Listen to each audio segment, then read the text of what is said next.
வணக்கம் அன்பு நெஞ்சங்களே, நான் உங்கள் சரண் பேசுகிறேன். வெல்கம் டு இறைவனின் தூதுவன் சேனல்.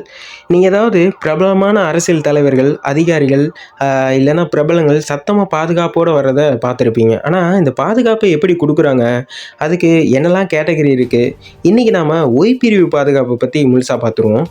அது ஏன்ப்பா அந்த ஒய் பிரிவு அப்படின்னா, இன்றைக்கி தளபதிக்கு ஒய் பிரிவு பாதுகாப்பு கொடுத்துருக்காங்க. ஸோ வாங்க போய் பார்த்துடலாம். இந்திய அரசாங்கம் சில முக்கியமான நபர்களுக்கு தனிப்பட்ட பாதுகாப்பு வழங்குறாங்க. அந்த பாதுகாப்பு பல பிரிவுகளாக இருக்கும். அதில் ஒன்று தான் இந்த ஒய் பிரிவு பாதுகாப்பு. இது மிதமான பாதுகாப்பு தாங்க, ஆனால் முக்கியமான நபர்களுக்கு தேவையான பாதுகாப்பை வழங்கும். ஒரு ஒய் பிரிவு பாதுகாப்பு பெற்ற நபருக்கு 11 பாதுகாப்பு அதிகாரிகள் கொடுப்பாங்க. 2 தனிப்பட்ட பாதுகாப்பு அதிகாரிகள், அதாவது பர்சனல் செக்யூரிட்டி ஆஃபீஸர்ஸ். இந்த நபருக்கு எப்போதுமே கூட இருப்பாங்க. 2 இருப்பு நிலை காவலர்கள், ஸ்டாட்டிக் கார்ட்ஸ், வீட்டில் எப்பவும் பாதுகாப்போடு இருக்கிறது. 5 ஆயுத காவலர்கள், அதாவது ஆர்ம்டு போலீஸ்மேன். இது பாதுகாப்பு நடவடிக்கைகளை மேற்கொள்கிறதுக்காக. 2 மோட்டார் சைக்கிள் பாதுகாப்பு அதிகாரிகள், அதாவது எஸ்கார்ட்ஸ். இது ஆப்ஷனல் தான், சில நேரங்களில் மட்டும்தான் இது கொடுப்பாங்க.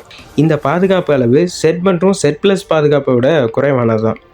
இந்த பாதுகாப்பு யாருக்கெல்லாம் கொடுக்குறாங்க அப்படின்னா, அரசியல் தலைவர்களில் முக்கியமான அமைச்சர்கள், எதிர்க்கட்சி தலைவர்கள், நீதிபதிகளில் முக்கியமான வழக்குகளை விசாரிக்கிற நீதிபதிகள், உயர் அதிகாரிகளில் ஐஏஎஸ், ஐபிஎஸ் அதிகாரிகளுக்கு, அப்புறம் பிரபலங்களில் சமூகத்தில் முக்கியமான தாக்கம் செலுத்தும் நபர்களுக்கு, தேசிய பாதுகாப்பு நிபுணர்களில் அது பாதுகாப்பு காரணங்களுக்காக கொடுப்பாங்க.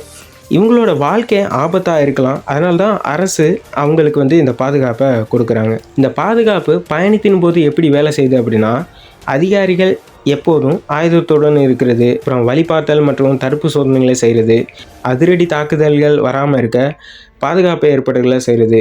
இந்த பாதுகாப்பு அமைப்பு ஒவ்வொரு நாளும் மிகவும் கட்டுப்பாட்டுடன் செயல்படும். இந்த ஒய்பிரிவு பாதுகாப்பு பற்றி உங்களுக்கு புரிஞ்சிருக்கும்னு நினைக்கிறேன்.